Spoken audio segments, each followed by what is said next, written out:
নমস্কাৰ স্বাগতম জনাইছো এয়া হল নিউজ 18 অসম নৰ্থ ইষ্টৰ প্ৰাইম টাইম 18 আৰু ষ্টুডিঅত মই প্ৰাঞ্জল প্ৰতিম হাজৰিকা এতিয়া বিতং খবৰ 5 বছৰৰ অপেক্ষাৰ অন্তত স্বগৃহত উপস্থিত হল মঙ্গলদৈৰ মুকুল হাজৰিকা মুকুলক কাখত পাই উৎফুল্লিত পৰিয়ালবৰ্গ সোমবাৰে বাংলাদেশ চৰকাৰে ভাৰতলৈ হস্তান্তৰ কৰিছিল মুকুল হাজৰিকা আৰু অৱশেষত মুকুল হাজৰিকা ঘৰত উপস্থিত হৈছে 5 বছৰৰ অপেক্ষা কৰি আছিল পৰিয়ালৰ সদস্যসকলে প্ৰথম অৱস্থাত মুকুল হাজৰিকা ক'ত গৈছিল তাৰ কোনো সন্দেহ বা ওয়াদিহ পোৱা নাছিল পৰিয়ালৰ সদস্যসকলে হঠাৎ নোহোৱা হৈছিল তাৰ পাছত কেইবছৰমানৰ ভিতৰতে বাংলাদেশৰ পৰা এখন চিঠি আহিল সেই পত্ৰখনতে স্পষ্ট হৈ পৰিল যে মুকুল হাজৰিকা বাংলাদেশৰ কাৰাগাৰত বন্দী অৱশেষত মুকুল হাজৰিকাক হস্তান্তৰ কৰা হ'ল আৰু স্বগৃহত উপস্থিত হ'ল মঙ্গলদৈৰ মুকুল হাজৰিকা মুকুলক কাখত পাই উৎফুল্লিত হৈ পৰিল পৰিয়ালবৰ্গ সোমবাৰে বাংলাদেশ চৰকাৰে ভাৰতলৈ হস্তান্তৰ কৰিছিল মুকুলক আমাৰ সাংবাদিক নৱজ্যোতি মহন্ত আছে পোনপটীয়া সম্প্ৰচাৰত নৱজ্যোতি অধিক খবৰ আমি জানিব বিচাৰিছো নিশ্চয় প্ৰাঞ্জল আচলতে 2017 চনৰ 12 ফেব্ৰুৱাৰী এই দিনটোতে ঘৰৰ পৰা ওলাই গৈছিল মুকুল হাজৰিকা আৰু সেই দিনটোৰ পৰাই সন্ধান পোৱা নাছিল অৱশেষত 2019 চনৰ 5 মে তাৰিখে এখন পত্ৰৰ পিছতেই পোহৰলৈ আহিছিল যে বাংলাদেশৰ কাৰাগাৰত আবদ্ধ হৈ আছে যি মুকুল হাজৰিকা আৰু তেওঁৰ ম্যাদ উকলিছে যিকোনো প্ৰকাৰে ঘৰলৈকে উভতাই আনিব লাগে কিন্তু 2019 চনৰ 5 মে তাৰিখৰ পৰা কোনো ধৰণৰ ব্যৱস্থা কৰা নাছিল চৰকাৰ প্ৰশাসন তথা গাঁৱৰ ৰাইজে বা ঘৰৰ পৰিয়ালে সেই ব্যৱস্থা কৰিব পৰা নাছিল যথেষ্ট দৰিদ্ৰ এটা পৰিয়াল অৱশেষত যি দৰঙৰ আৰক্ষী অধীক্ষক হিচাপে দায়িত্ব লৈ সুশান্ত বিশ্ব শৰ্মাই তেওঁ নিজে এই ক্ষেত্ৰত ব্যৱস্থা গ্ৰহণ কৰি তেওঁ নিজেই তৎপৰতাৰে সকলো ব্যৱস্থা গ্ৰহণ কৰি মঙ্গলদৈৰ পৰা আৰক্ষী এটা দল পঠাই দিছিলে সেই ভাৰত বাংলাদেশ সীমান্তত আৰু মঙ্গলদৈৰ আৰক্ষী বিষয়া দান্তেজিৎ দেউৰী নিজে গৈছিলে লগত পিতৃ ফুলেশ্বৰ হাজৰিকাও গৈছিলে গৈ তেওঁক ভাৰত বাংলাদেশ সীমান্তত পৰা চমজি লৈছিলে আমি মুকুল হাজৰিকা আমাৰ লগত আছে দেখুৱাইছোঁ মুকুল হাজৰিকাই তেওঁ নিজে উপস্থিত হৈছে যদিও ইমান দিন ধৰি প্ৰায় 4.5 বছৰ ধৰি যিহেতু বাহিৰত আছিলে কিছু তেওঁৰ অসুবিধা হৈছে কথা কোৱাত তেওঁৰ পৰা আমি কিছু কথা জানিব বিচাৰিম যদিও তেওঁ অসুস্থ হৈ আছে কিছু কেনেকুৱা লাগিছে ঘৰখনত আহি পাইছে আপুনি আজি ভাল আছে ভাল লাগিছে কেনেকৈ গৈ পালে আপুনি তাতে এতিয়া বহুত দিন হ'লতো আকৌ এতিয়া একপাক আহিলোঁ মনত নাই মনত আছে আপোনাক কেনেকৈ গৈ পালে মনত পৰিছে নে কিবা কেনেকৈ গৈ পালে বোলে নাই একো মনত পৰা নাই ঘৰলৈ মনত পৰা নাছিল নেকি ঘৰলৈ মনত পৰিছিল নে নাই পৰিছিল আহিব মন গৈছিল আজি যিহেতু ঘৰ পাব আজি ঘৰ যোৱা নাই তেতিয়াহ'লে ঘৰ যাব কেনেকুৱা লাগিছে আপোনাৰ মনটো এতিয়া আহিবাৰ মন গ'লে আহি থাকোঁ আৰু কিছুমানে বান্ধি থাকোঁ জেলত কিমান দিন থাকিলে মনত আছে নে কিবা জেলত 6 মাহ হৈছে নেকি 6 মাহ নিশ্চয়কৈ সেয়া কিছু তেওঁ যথেষ্ট ভাঙি পৰিছে যিহেতু ঘৰত উপস্থিত হৈছে পিতৃ আছে আমি পিতৃৰ ওচৰত যাম পিতৃৰ ওচৰত কথা পাতিম আজি যিহেতু পুত্ৰক কাষত পাইছে কালিতো আপুনি পুত্ৰক কাষত পাইছে আজি ঘৰলৈকে লৈ আহি আছে কেনেকুৱা লাগিছে আপোনাৰ মনটো 4.5 বছৰ পুত্ৰক দেখা নাই হয় এতিয়া মোৰতো তাতে ভাল লাগছি দেখাৰ যেতিয়া আমি বৰ্ডাৰত দেখা পাইছোঁ বা তেওঁলোকৰ আৰ্মি আমাৰ গতাই দিছে তেতিয়াই মোৰ ভাল লাগছি গতিকে ল'ৰাজন পাই আমি বিৰাট সুখী আৰু আমাৰ ঘৰৰ মানুহো খবৰ পাইছে গাঁৱৰ মানুহো অঞ্চলৰ মানুহে খবৰ পায় প্ৰত্যেকে ভাল পাইছে আৰু আমাৰ মঙ্গলদৈ থানাৰ বা আমাৰ যিখিনি অফিচাৰ বা গোটাইখিনিকে তাৰমানে একে অতি ধন্যবাদ দি আমি আমাৰ ঘৰৰ মানুহে দিছে আৰু ময়ো দিছোঁ আৰু এই মানুহখিনিৰ কাৰণে আমি আজি ল'ৰাজন ঘূৰাই পাব সক্ষম হ'লোঁ আৰু প্ৰথমতে আমাৰ এছ পি ছাৰ মাননীয় আমাৰ সুশান্ত শৰ্মা ছাৰ তেখেতে বহুত চেষ্টা কৰি আমাক ল'ৰাজন পাৱনি কৰি দিছে তেখেতক আমি কি বুলি সেৱা কৰিম নে ভাবিব পৰা নাই মই তেওঁ মানে মানুহ নহয় গোহাঁই বুলি পেলাই আমি তেখেতক ধৰি লৈছোঁ তাৰপিছতে আৰু আমাৰ মঙ্গলদৈ থানাৰ অচি ছাৰ তেখেতো মানে গোহাঁইটোলৰ মানুহ তেখেতেও অতি চেষ্টা কৰি পেলাই এই ল'ৰাজন আমাক পাৱনি কৰিছে। তাৰপিছতে হিতেশ হাজৰিকা আমাৰ মোৰ গেদি হৈ তেখেতেও বহুত চেষ্টা কৰিছে। আৰু আমাৰ যিখিনি সাংবাদিক মই নাম নাজানো, আমাৰ এই মানুহখিনি চিনি পাম, তেওঁলোকেও বহুত চেষ্টা কৰি আমাক ল'ৰাজন পাৱনি কৰিছে। তাৰে লগতে মোৰ লগত আজি 4 দিন উতপুতকৈ অতি কষ্ট কৰি উঠি পেলাইও আমাৰ দেউৰী ছাৰ তেখেতে এই ল'ৰাজন অনাত বহুত সহায় কৰিছে। গতিকে তেখেতৰ ওচৰতো মোৰ চিৰকৃতজ্ঞ, মই ধন্যবাদ দিছোঁ। ইমান কষ্ট, তেওঁ টাইমত ভাত খাব পৰা নাই, চাহ খাব পৰা নাই, তথাপিও তেওঁ তাৰমানে কামখিনি আশা এৰা নাই। এনেকুৱাভাৱে আমাক ল'ৰাজন পাৱনি কৰি দিয়াক আমি মঙলদৈ গোটাই সমূহ আমাৰ SP ছাৰকে ভিতৰ কৰি DC ছাৰকে ভিতৰ কৰি আপোনাৰ আমাৰ মঙলদৈ থানাৰ OC ছাৰকে ভিতৰ কৰি একে সাংবাদিকসকলকে ভিতৰ কৰি আমি প্ৰত্যেককে ধন্যবাদ দি আপুনি যিহেতু লগ পোৱাৰ পিছত তাক সুধিছিলে নেকি কেনেকৈ গ'ল তালৈকে? আমি এই আমাৰ ল'ৰাজনক কেনেকৈ পাইছিলি আহি বুলি পেলাই আমি সুধিছোঁ। তেতিয়া সি মানে কথাখিনি ভালকৈ নকয়। মই আহিছোঁ, এনে ভাজতহে কথাখিনি কৈ থয়। কেনেকৈ আহিলি, তোক কোনোবাই আনিছিল নেকি, নে তই নিজে আহিলি, এনে বুলি পেলাই মই সুধিছোঁ। কিন্তু সি নাই, মই আহিছোঁ আৰু এনেকৈ কথাষাৰ কৈ থয়। গতিকে এতিয়া তেওঁৰ পৰা একো ওলাব পৰা নাই আমি। তেওঁ অকণমান অসুস্থহান হৈ আছে, কাৰণ এখন দেশৰ পৰাই যেতিয়া এখন দেশত আহি গ'ল, ৰাস্তাত ভাষাৰো কিছু সলনি হৈছে, তেওঁ ভাষাও সলনি হৈছে। ৰাস্তাত কৈছে তেওঁ, ইছ বাপ আজিহে দেখা পালোঁ, এনেকৈ কয়। গাড়ী মটৰ কিবা কিবি এনেকৈ, তাৰমানে বহুত বছৰ ধৰ কাৰাগাৰৰ ভিতৰত থাকিলতো। গতিকে কিছু সময় পাছত তেওঁ যদি অকণমান ভাল পায়, তেতিয়া আমি তেওঁৰ মুখৰ পৰা শুনিব পাম। সুস্থ হওক। আমাৰ জ্যেষ্ঠ সাংবাদিক আছে আমাৰ লগত, কথা পাতি যত্ন কৰিম। যিহেতু এই 2017 চনত আপুনি নিশ্চয় নৱজ্যোতি, যিহেতু বৰ্তমান আৰক্ষী থানাত তেওঁলোকক ৰখা হৈছে এটা বিশেষ অতিথিশালাত, আৰু কিছু সময়ৰ পাছতেই তেওঁলোকক লৈ যোৱা হ'ব, অৰ্থাৎ মুকুল হাজৰিকাক পৰিয়ালৰ সদস্যসকলৰ মাজলৈ লৈ যোৱা হ'ব, তেওঁৰ বাসগৃহলৈ লৈ যোৱা হ'ব। সেই সময়তো আমি পোনপটীয়া সম্প্ৰচাৰ দেখুৱাম। আপুনি লাইনত থাকিব। ধন্যবাদ জনাইছোঁ এই মুহূৰ্তত।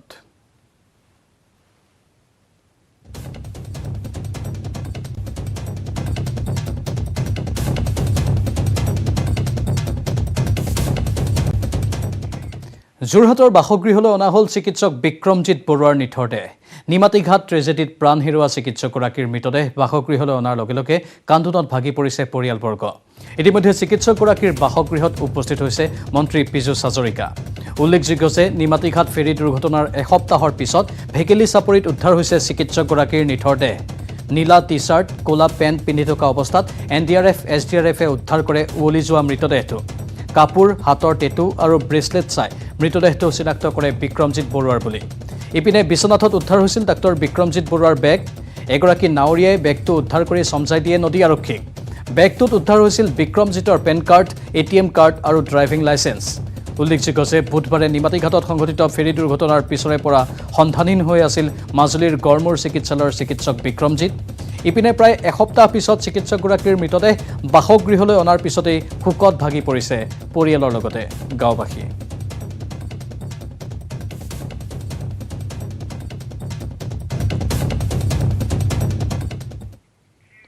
নাও নিষিদ্ধ হোৱাৰ পিছত মাজুলীৰ ঘাটত অব্যাহত আছে অচলাৱস্থা। পৰ্যাপ্ত ৰোপেক্স জাহাজৰ অভাৱত হাহাকাৰ লাগিছে ৰোগী আৰু ছাত্ৰ ছাত্ৰীৰ লগতে সহযাত্ৰীৰ। এনেকুৱা আমি এটা পৰিৱেশ ক'ত দেখোঁ, বিহাৰত দেখোঁ।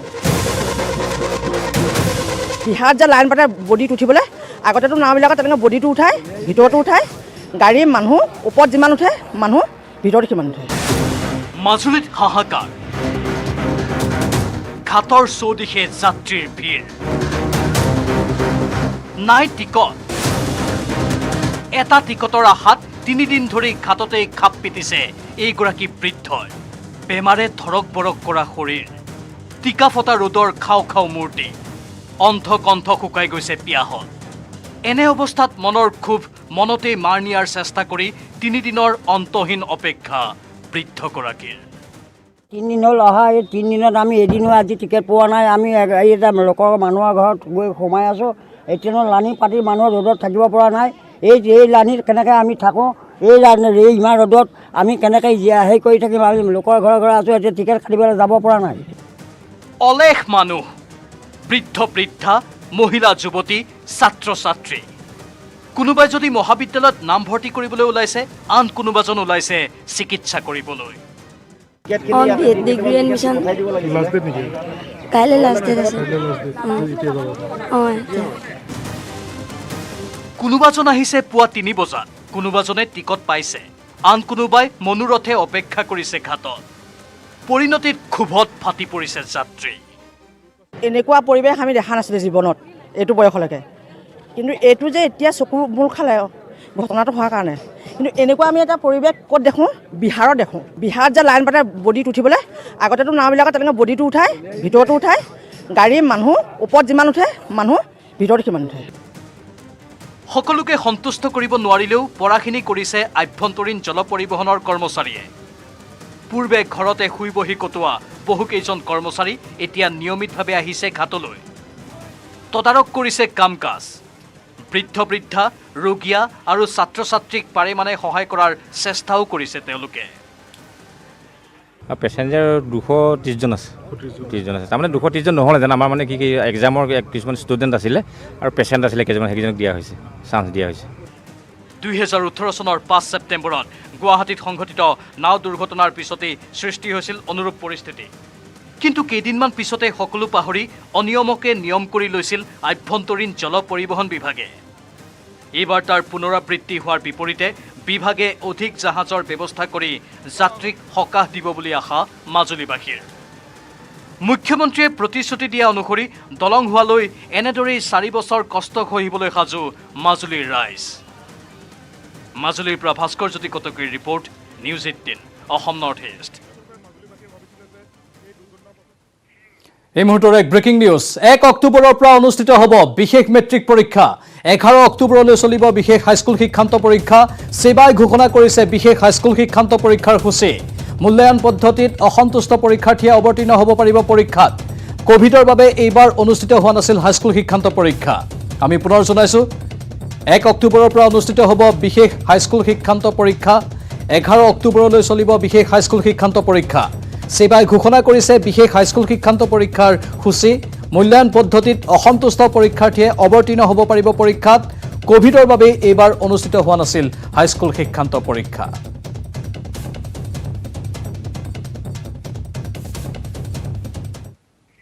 সোতৰ ছেপ্টেম্বৰত 71 বছৰীয়া হ'ব দেশৰ প্ৰধানমন্ত্ৰী নৰেন্দ্ৰ মোদী।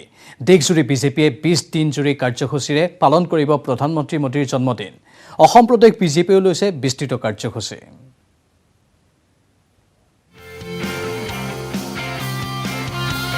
17 ছেপ্টেম্বৰত 71 বছৰীয়া হ'ব প্ৰধানমন্ত্ৰী মোদী। সেৱা আৰু সমৰ্পণ নীতিৰে উদযাপিত হ'ব মোদীৰ জন্মদিন। অসম বিজেপিয়ে ঘোষণা কৰিলে বিস্তৃত কাৰ্যসূচী। কেক কাটি বা আন আড়ম্বৰতাৰে বিজেপিয়ে পালন নকৰে প্ৰধানমন্ত্ৰী নৰেন্দ্ৰ মোদীৰ 71 সংখ্যক উপজাতি। দেশজুৰি বিজেপিয়ে মোদীৰ জন্মদিন পালন কৰিব ব্যতিক্ৰমী ৰূপত। অসম প্ৰদেশ বিজেপিয়ে লৈছে 20 দিনীয়া কাৰ্যসূচী। 17 ছেপ্টেম্বৰত প্ৰধানমন্ত্ৰী মোদীৰ জন্মদিন উপলক্ষে প্ৰায় 42 লাখ বিজেপি সদস্যই ঘৰে ঘৰে প্ৰজ্বলন কৰিব বন্তি। 15,000 বুথে নামঘৰ আৰু মন্দিৰত আগবঢ়াব নৈবেদ্য। যদিহে কোনো বুথৰ অন্তৰ্গত মছজিদ গীৰ্জা আছে, তাতো যদি কোনোবাই মম জ্বলাব খোজে তাৰ অনুমতি দিছে দলীয় নেতৃত্বই। আৰু 22,000 বুথৰ আমি হিচাপ কৰিছোঁ যে আমাৰ বুথ কমিটি আছে, কিন্তু তাৰে 15,000 বুথত থকা সত্ৰ হওক, নামঘৰ হওক বা অন্য উপাসনাস্থলী হওক বা মন্দিৰ হওক, তাত এখনকৈ নৈবদ্য ক'ব পাৰে, এখন বা শৰাই বা এভাগ পূজা, য'ত যেনেকুৱা ব্যৱস্থা, য'ত ছাত্ৰসকলৰ বাবে তাত পূজা অৰ্চনা হয় তাত পূজা এভাগ আগবঢ়াব, য'ত নামঘৰত এখন নৈবদ্য আগবঢ়াব, এখন শৰাই আগবঢ়াব, তেনেকুৱা ধৰণৰ 15,000টা বুথত যিকোনো এটা মন্দিৰ বা নামঘৰ সেই বুথ কমিটিয়ে ঠিক কৰিব। প্ৰধানমন্ত্ৰী নৰেন্দ্ৰ মোদীৰ দীৰ্ঘায়ু কামনা কৰি অসমৰ পৰা 10 লাখ পোষ্টকাৰ্ড প্ৰেৰণ কৰিব প্ৰধানমন্ত্ৰীলৈ। আমি অসমত 10 লাখ পোষ্টকাৰ্ড পোষ্টেল অফিচত ইতিমধ্যে আমি যোগাযোগ কৰিছোঁ। এই 25 পইচা আজিকালি নচলা হৈছে, আগতে এক চাইডে এনেকুৱা এড্ৰেছ দিয়ে আৰু এক চাইডে লিখি দিয়ে পোষ্ট কাৰ্ড। প্ৰধানমন্ত্ৰী নৰেন্দ্ৰ মোদীৰ জন্মদিন যাতে সেৱাৰ বাবে উৎসৰ্গিত হয় তাৰ বাবে নিৰ্ধাৰিত 20 দিনীয়া জন্মদিন কাৰ্যসূচীৰ ভিতৰত 5000 যুৱকে কৰিব জিলা সদৰসমূহত ৰক্তদান। ইয়াত আগভাগ ল'ব দলটোৰ অন্যতম শক্তি যুৱ মৰ্চাই। ইয়াৰ মাজতে দিব্যাংগসকলক প্ৰয়োজনীয় সাহায্য সামগ্ৰী দিব বিজেপিয়ে। গাঁৱে গাঁৱে গৈ মহিলাক আইৰণ টেবলেট, নিউট্ৰিশ্যন আদি প্ৰদান কৰিব অসম প্ৰদেশ বিজেপিৰ মহিলা মৰ্চাই, যাৰ বাবে তৎপৰতা বৃদ্ধি আঙুলতা টেকাকে ধৰি মহিলা মৰ্চাৰ বিষয়ববীয়া। প্ৰধানমন্ত্ৰী নৰেন্দ্ৰ মোদীৰ 71 সংখ্যক জন্মদিনত অসম প্ৰদেশ বিজেপিয়ে প্লাষ্টিক মুক্ত কৰিবৰ বাবে 71টা জলাশয়, পুখুৰী তথা মৃতপ্ৰায় নদী কৰিব পৰিষ্কাৰ। ঐতিহাসিক 71টা জলাশয় বা পুখুৰী বা নদী আমাৰ কাৰ্যকৰ্তাই এবাৰ চাফা কৰিব, সম্পূৰ্ণ গাঁও মনোভাৱেৰে চাফা কৰিব। অকল ইমানেই নহয়, 17 ছেপ্টেম্বৰত বিশ্বকৰ্মা পূজা হৈ যোৱাৰ পিছত আলাই আথানি হোৱা প্ৰতিমাসমূহ বিসৰ্জনৰো ব্যৱস্থা কৰিব বিজেপিয়ে। বিজেপিৰ এই সকলোবোৰ কাৰ্যসূচীত ভাগ ল'ব দলটোৰ শীৰ্ষ নেতৃত্বৰ পৰা বুথৰ সদস্যলৈকে। সোমবাৰে সংবাদমেলযোগে এই কথা সদৰি কৰিলে দলটোৰ উপসভাপতি জয়ন্ত কুমাৰ দাস আৰু মুখপাত্ৰ কিশোৰ উপাধ্যায়ে। ৰাজু বৰুৱাৰ report, news 18 Assam north east. আৰু বহুকেইটা বিশেষ খবৰ আপোনালোকৰ বাবে লৈ আহিম, কিন্তু এইখিনিতে প্ৰাইম টাইম 18ত সময় হৈছে চমু বাণিজ্যিক বিৰতিৰ।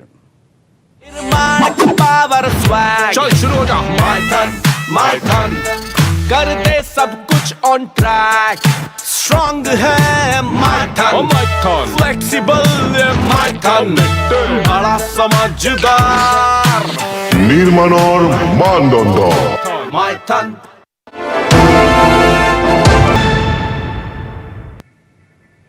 আপুনি চাই আছে প্ৰাইম টাইম 18। পশ্চিমবংগৰ পৰা ৰাজ্যসভাৰ সাংসদ হ'ব অসমৰ সুস্মিতা দেৱ। তৃণমূল কংগ্ৰেছৰ প্ৰাৰ্থী হিচাপে বংগৰ পৰা ৰাজ্যসভালৈ পঠোৱা হ'ব সুস্মিতাক। পশ্চিমবংগৰ ৰাজ্যসভাৰ খালী আসনত প্ৰতিদ্বন্দ্বিতা কৰিব সুস্মিতাই। ইতিমধ্যে সুস্মিতা দেৱৰ নাম ঘোষণা কৰিছে তৃণমূল কংগ্ৰেছৰ নেতৃত্বই। উল্লেখযোগ্য যে কিছুদিন পূৰ্বে কংগ্ৰেছ ত্যাগ কৰি তৃণমূল কংগ্ৰেছত যোগদান কৰিছিল অসমৰ প্ৰাক্তন সাংসদগৰাকীয়ে। টুইটাৰ যোগে সুস্মিতা দেৱে কৃতজ্ঞতা জনাইছে বংগৰ মুখ্যমন্ত্ৰী মমতা বেনাৰ্জীক। পশ্চিমবংগৰ পৰা এতিয়া ৰাজ্যসভাৰ সাংসদ হ'ব অসমৰ সুস্মিতা দেৱ। তৃণমূল কংগ্ৰেছৰ প্ৰাৰ্থী হিচাপে বংগৰ পৰা ৰাজ্যসভালৈ পঠোৱা হ'ব সুস্মিতা দেৱক। পশ্চিমবংগৰ ৰাজ্যসভাৰ খালী আসনত প্ৰতিদ্বন্দ্বিতা কৰিব সুস্মিতা দেৱে। ইতিমধ্যে সুস্মিতা দেৱৰ নাম ঘোষণা কৰিছে তৃণমূল কংগ্ৰেছৰ নেতৃত্বই। উল্লেখযোগ্য যে কিছুদিন পূৰ্বে কংগ্ৰেছ ত্যাগ কৰি তৃণমূল কংগ্ৰেছত যোগদান কৰিছিল অসমৰ প্ৰাক্তন সাংসদগৰাকীয়ে। আৰু টুইটাৰ যোগে সুস্মিতা দেৱে কৃতজ্ঞতা জনাইছে বংগৰ মুখ্যমন্ত্ৰী মমতা বেনাৰ্জীক।